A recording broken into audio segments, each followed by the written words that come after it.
Well, thank you, Carl, for doing this walkthrough with us today, and I'm just gonna ask you to dive right in and tell us about your work. All right. Well, thank you for having me here. So we're going to start over in this corner where these are some of the really traditionally oldest designs that I've been doing since I've been blowing glass. I was pretty well recognized for what I called my floppy bowls for quite a while. They then developed into the more flower forms that are in the back, which are the footed forms. And so I was just continuing to take ideas and develop them. And then the piece that's over beside you is starting to talk about layers of colors and contrasts and boundaries. And so that again, using these undulating forms to develop an appeal that then has this very simple background to it. So I kind of grew into working on some other objects. I encourage my students to look at other artists in order to develop their own work. And so these are actually some examples of me looking at other artists and trying to develop something that I found interesting from looking at those artists' work. And so by using that as a starting point, nothing is brand new in the art world, but it gives me a place where I can start developing new ideas. And so all the pieces that are up here are actually, I have seen other related art and developed it into an object of my own interest. Marble making, and then a couple of them along there are my fall series, which a couple of others we're working at. And so again, just looking at things and trying to develop ideas of what's something different. What can I say with this material that I haven't seen or I need to say? And along a similar vein, the plates that I've put together are a very complicated process. They came from watching the same video that we were looking at with the beehive one. But the complicated part of these plates are the patterns on the front of the color. And in order to have it happen that way, I actually have to put that pattern down first and then wrap another bubble of color on top of that. So the center portion of those plates are actually two separate bubbles that I've merged together, and then I do a third bubble to make the ring on the outside of that plate. So these plates all take some significant time.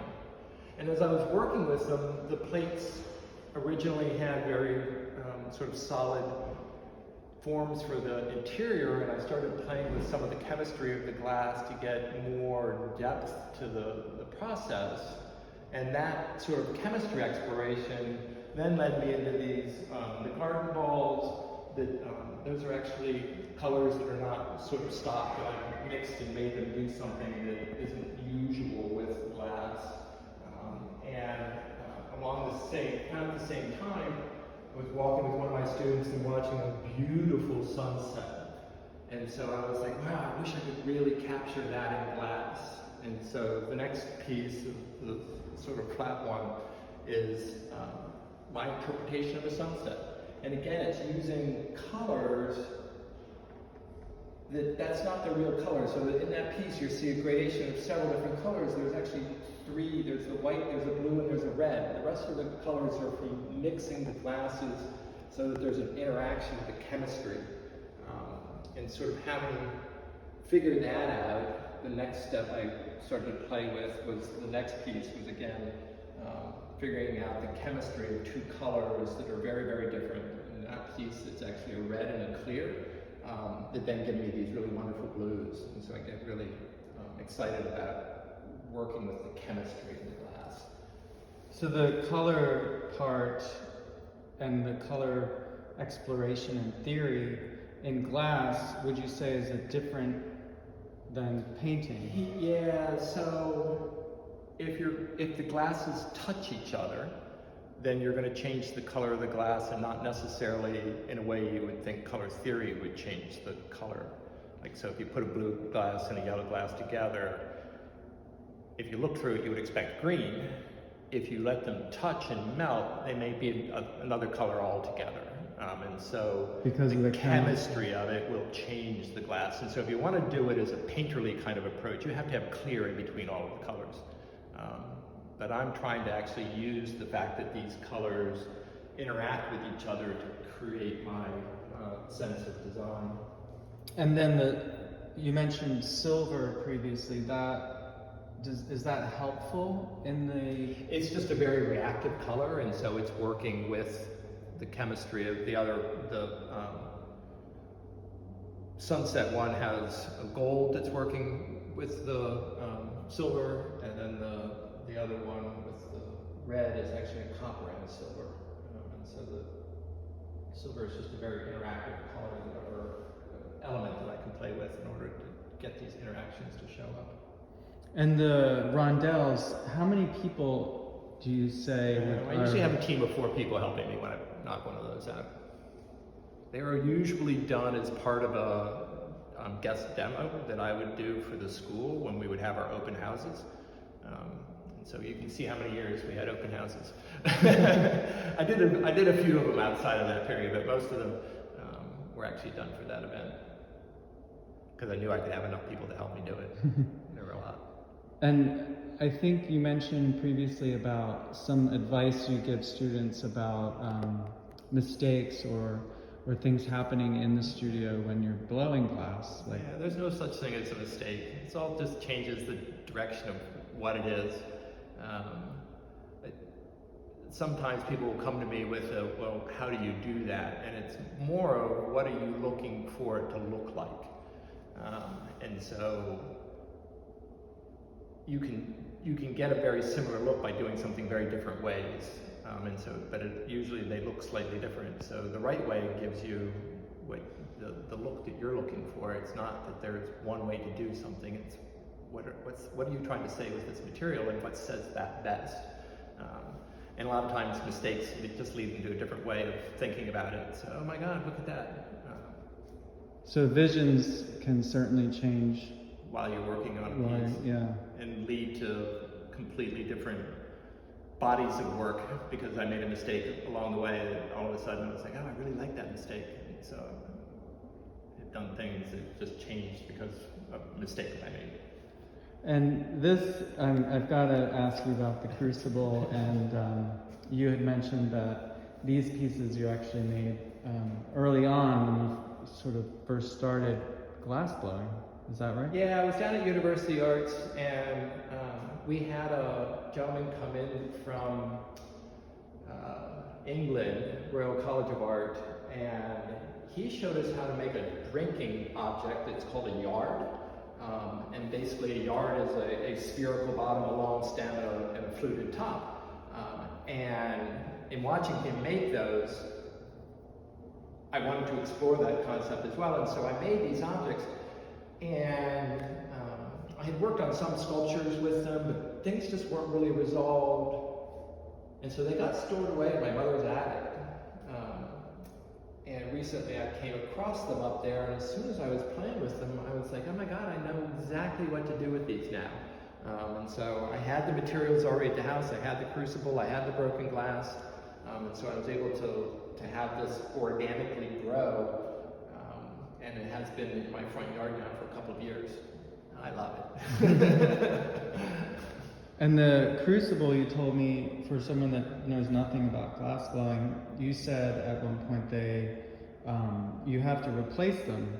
Yeah, they get cracks, and as you can see, this one also has blue in it, which was probably the end of a term where we were using blue glass. Yeah, but the crucible itself is what we would melt the glass in when we're making. So that holds about 130 pounds of molten glass when it's up to temperature. Amazing. And then some of your local friends, we've borrowed this one from one of your friends, and people who have collected me over the years. Right. Which this looks like a pretty unique piece for you, or is that a series that you were working on? I needed a lampshade for my house, which I will get over to some of my more functional work, I guess, in a minute. But yeah, that was, meant to be a pendant hanging lamp, and I liked it so well this way, it stayed as a bowl. It has a sister piece that did become the lamp in my house. Similar design, not quite as punchy as on the colors. That's a nice piece, I like that. All right. And then you had the hands and the nodule looking piece, they kind of happened at the same time, is that right? Yeah, I was exploring some figurative work and needed these bits brought to me, and so originally the human forms that I was working on, which never became very successful, needed somebody to practice before I would make them. And so the hands were the practice thing and then the hands started becoming more interesting than the people. And so in order to do the hands, to train people to bring me the right bits for the hands, I did these balls with the same bits on them so that the people would learn how to bring me what I needed. And so it was sort of interesting that they're sort of backwards creations in order to support my concept of what I was trying to achieve and the training that I would need to do with the people who were helping me.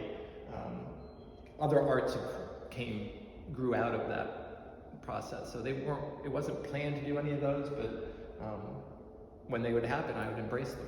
Mistakes are good. Well, these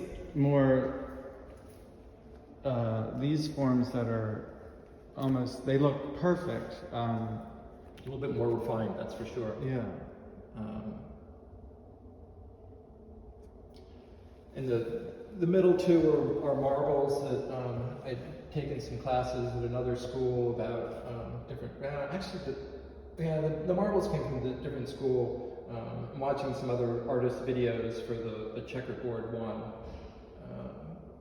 The bubble piece on the end is my rainbow. I really like that one. Again, it's working with the variations of colors to give me these different patterns.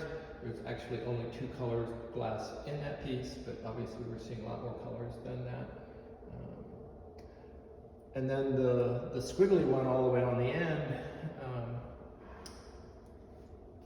I had made the squiggles for the marble.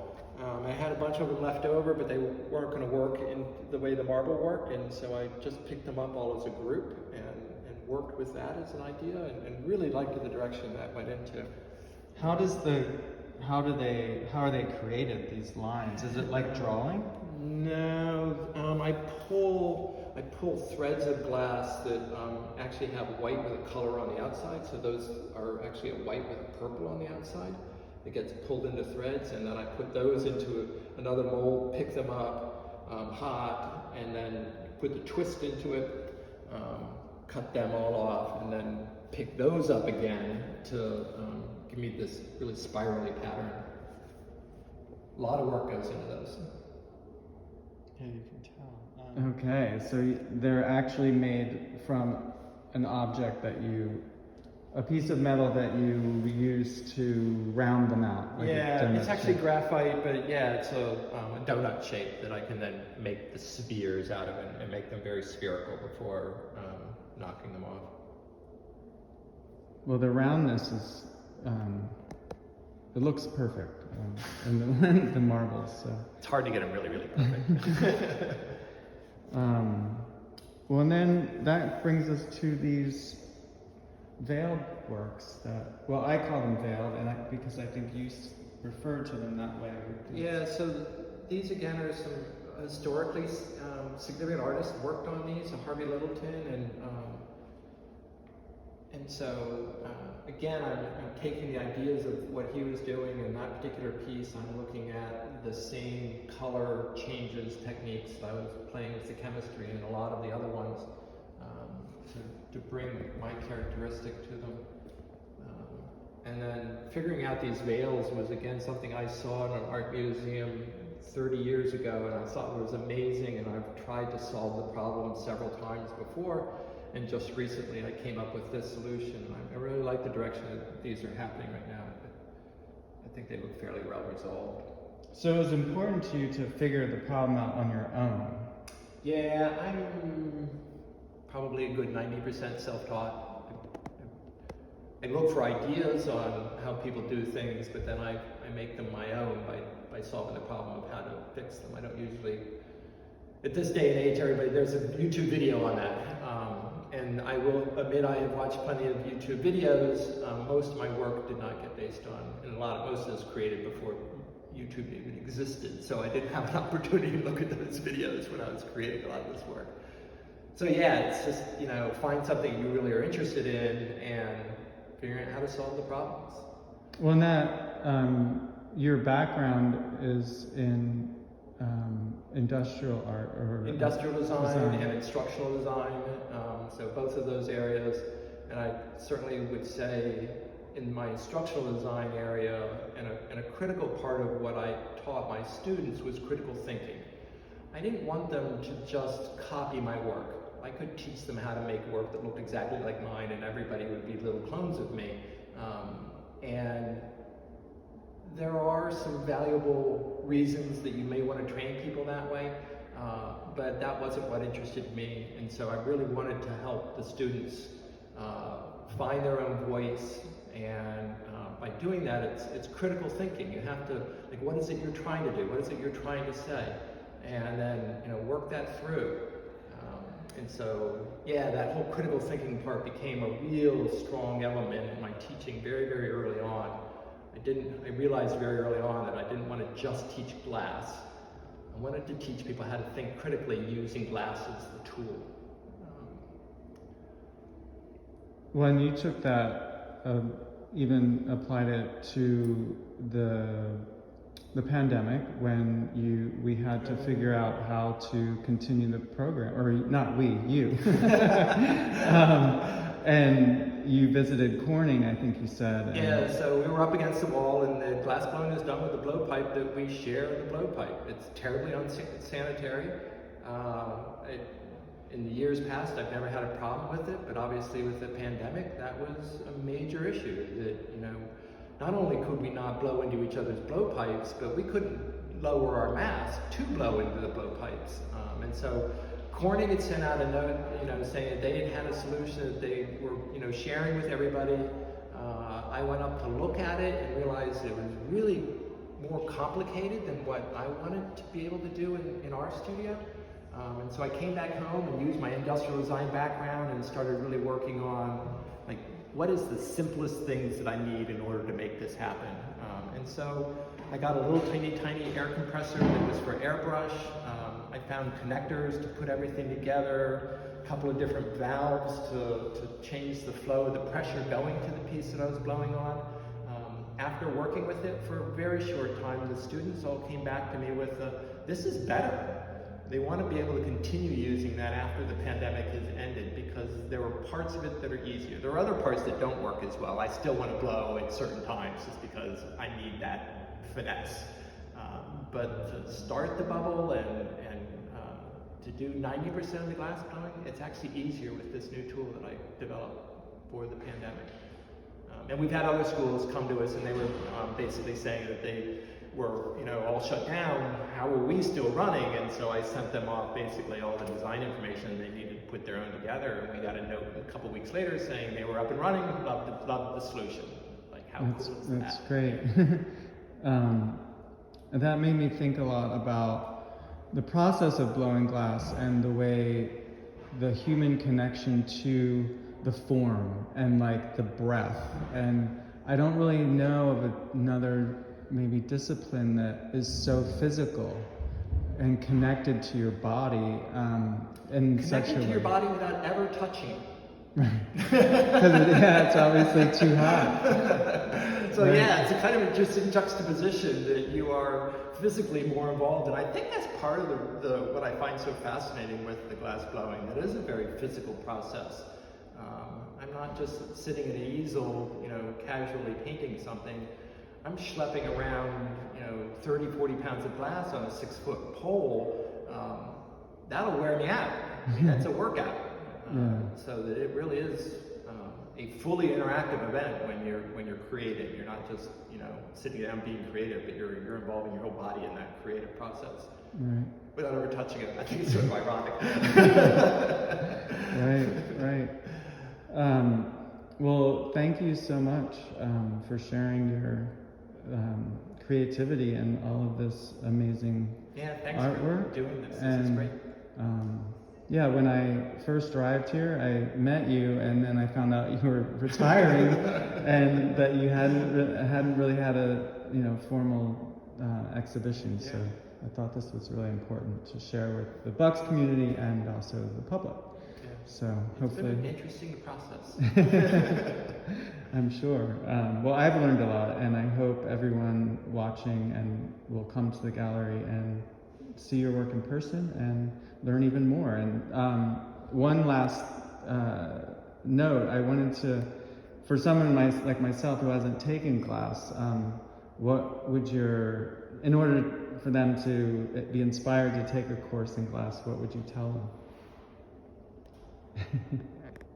Be interested in glass. I mean, it's such a fascinating material, and it is so ubiquitous throughout our life. You know, I mean, all the way from communications to objects of art. I think I always ask my students the very first night, why did you take my class? And it's always usually some level of interest in the material that they thought was interesting and that they wanted to be able to explore it. So I think that's kind of the key thing. If this doesn't interest you, then this probably isn't for you. Right. Great. Well, I'm definitely interested, and hopefully we'll be able to take a class very soon. But thanks again, and thank you. You're welcome.